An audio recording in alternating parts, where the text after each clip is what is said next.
take the hit, take the hit, take the hit.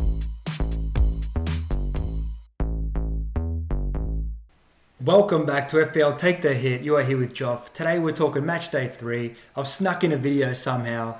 Let's go. Let's get straight into it. Not going to muck around. This is my team on the screen for this game day. I've made 3 transfers, taken a hit, done the thing. I mean, it's the name of our bloody show. I've got to do it sometimes. You know what I mean? So I've brought in Hodgland. I have brought in Dumfries and João Cancelo. So that's my team right there. Have a look at it. Have a feel into it. But what I'm going to do in this video, this video here is more so designed to just go through a couple of different games, a few different options for everyone. And as you can see on the screen, my picks for this week, my premium pick and my punt of the week, you know what? We'll get into them as we go forward. And we're going to start with one of them anyway. So we're going to basically start with Man United and Copenhagen. I feel like that's a game to target for Man United. They're not in the best form, so they've obviously got a win on the weekend. They can build on that, and I feel like potentially even Fernandes and Hodgland are really good options. Hodgland is my punt of the week. I think he's owned by 5-6%. He's got 3 goals already. Could be a really good option. Even their defense this game, because Copenhagen is going to play United twice. So yes, I think doubling up on United isn't a bad idea. Especially if you're limitlessing or wildcarding, why not, huh? And obviously Bayern and Galatasaray. So Bayern Munich, they'll do some special things in Turkey as usual. But I know that Galatasaray at home, it's fairly a gauntlet. So it's not going to be an easy task for Bayern Munich. So potentially Leroy Sané, Harry Kane, Kim at the back. These are great options to potentially have for Bayern Munich. And moving down to Arsenal and Sevilla, that's the game I'm going to look at next. I think that Saka is a good option, Odegaard. These players are basically going to be the players to own for Arsenal for all of the Champions League, as long as they're interested in the Champions League, because they could get ahead. If they beat Sevilla away, they'll play Sevilla at home. They get ahead there. They might rest after this. So for the next couple of games, Saka and Odegaard, they've been playing well in the Premier League right now. So they probably should be carrying that form over to the Champions League. Moving over to Group C with Real Madrid and Braga. This is probably, again, if you're limitlessing or wildcarding, not a bad group to target, with Napoli playing in Union Berlin. So Real Madrid, obviously you have Vinicius up top, Rodrigo as well, good options, really good options. Obviously Joselu as well, depends on which of the two he does start. But Bellingham is someone that, if you're going to be doing the first game day, the second game day captaincy change, which we all can, Bellingham is a great option. He's been in form, man. He has been in form. Interesting, huh? He's, what is he, 20 years old, 19? Special talent. So yes, option there. And moving over to Napoli and Union Berlin. Union Berlin's been copping goals for fun. If you look at their history in their last 4, 5, 6 games, they've lost basically all of them, if not all of them, and they've copping goals. So 2-3 goals a game. So that's a game that I'm going to be looking at might be a bad idea to own the Georgian Messi there, Kava. He's pretty special there. So I reckon he's one to keep an eye on here. The midfielder worth 9.5. If you're not sure of who the carver is, he's got a long name. He's got a beautiful long name. I'm not even going to go. Moving on to Group D, Inter Salzburg, a game to target, because Salzburg is going to be playing Inter for 2 games in a row again. So Marcus Thuram, a great option, playing out of position as a midfielder. We all know this. Dumfries and DeMarco, they're my boys in this bloody competition. I feel like they're playing as wingers.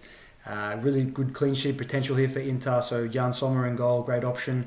But my premium pick, Arturo Martinez, I feel like he could go big here. Big. If you watch the last Champions League game, I think he had 5 or 6 big chances. I'm talking, he scored 4 goals the game before in the Serie A, and the game after he played in the Champions League and he had 4 or 5 or 6 big chances, and I don't think he scored 1. So I think he's going to be fired up. He's someone that I would have loved to have brought in, but hey, it's not meant to be. But anyway, we continue our quest. Benfica, Sociedad.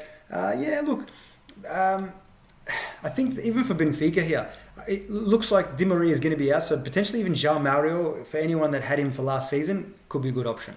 Could be a good option there. All right, moving forward to Lazio Feyenoord. This could have goals in it, so either end, Immobile or even Stengs. There could be some options there for Feyenoord, but I'm not going to really go into this game too much because, I'm going to focus on some of the bigger teams, I guess, like someone like Atletico and Celtic. So Atletico is going to go to Atletico's ground in the next match day. So this is one to target for Atletico Madrid if you're on your wild card. So Molina defensively, he's worth 6, but he's worth it. He bombs forward. One to keep an eye on. Griezmann's in form. He just bagged a hat-trick in the league. Definitely keep an eye on him. Morata as well. So all amazing options there. And moving on to Newcastle and Dortmund. So Newcastle's got a great defensive record at the moment. Last season, this season. Pope in goal is special. So potentially Fabian Schär, 4.5 million, very cheap. Very, very cheap. I'm pretty sure that Isaac will be back for this game. He could be one to replace Lewandowski. That's right. We'll get to that in a second. But he could be one to bring in as well for Newcastle. And even Gordon as well. Gordon, decent option. But moving on to PSG and AC Milan. So Hakimi, Hakimi is special. He's a real talent. I think that he's someone to. It doesn't matter where they play or who they play. He's one to keep an eye on. So Hakimi is someone for me that I'd be looking at if I was to target this game. Obviously Mbappe, we know that. He's a very special unit. But otherwise, Marquinhos, Marquinhos is good at scoring headers. He could be a really good option here as well for PSG. And moving on to Leipzig here. So Leipzig is playing Zvezda. I'm pretty sure it's Red Star Belgrade. So Leipzig is someone to potentially even target as well because they're going to be playing them twice in a row again. I'm saying it again. Same as Man City and Young Boys. So there's a lot of games to target if you want a wild card this game. And obviously for Leipzig, they've got some great options, like Forsberg, Simmons in the midfield there, Ospina as well up top. They've got some options, really good options. And for Man City, you've got your usual suspects in Erling Haaland, Alvarez being in form, Alvarez and Haaland. Haaland lives in form. So really good options there. Defensively, you just know that Diaz probably should start, but you want to roll that dice. And even Foden. Foden should start and Doku should start. Good options. Really good options. But again, you just don't know with Pep, man. I don't like to put info out there and then Pep's like, oh, ring, ding, ding, roulette wheel time. And moving on to Barcelona and Shakhtar. So Barca has a couple of injuries. So they have Koundé is injured. They have Lewandowski who is also injured. So there's some options there as well. João Felix, great option. He was almost going to come in instead of Højlund. But was not to be. So, yeah, obviously Ferran Torres, great option.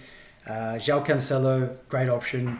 Marcos Alonso, potential punt here. He could get one game. I don't know why they're not playing him. It's probably because he's a bit older these days. And Balde is their usual left back who is also likely to be out. So, yes, keep an eye on that. Marcos Alonso, I loved him. I loved him for Chelsea. I was always a big fan of putting him in my FPL team for Chelsea. Moving on to the last game, Royal Antwerp versus Porto. So I'd be looking at that Porto team, maybe even Mehdi Taremi up top as another replacement for Lewandowski because he's a very special unit, Mehdi Taremi. And Porto could be, they could do some damage here. Maybe Galeno in the midfield, maybe even one of the defenders you can have a look at. So yeah, that's a quick roundup. There we go. We've gotten through this relatively quickly for you guys. A nice little brief roundup of Matchday 3. Get amongst it. And if you make a decision that wasn't necessarily the best decision, calm down. Just breathe. Focus on the next move. Always move forward. Move forward. Let go of the past. Whatever has happened has happened. Move forward and learn your lessons as well. You can bring this into your life as well. Like the last match day, I limitless, and my score was pretty shite.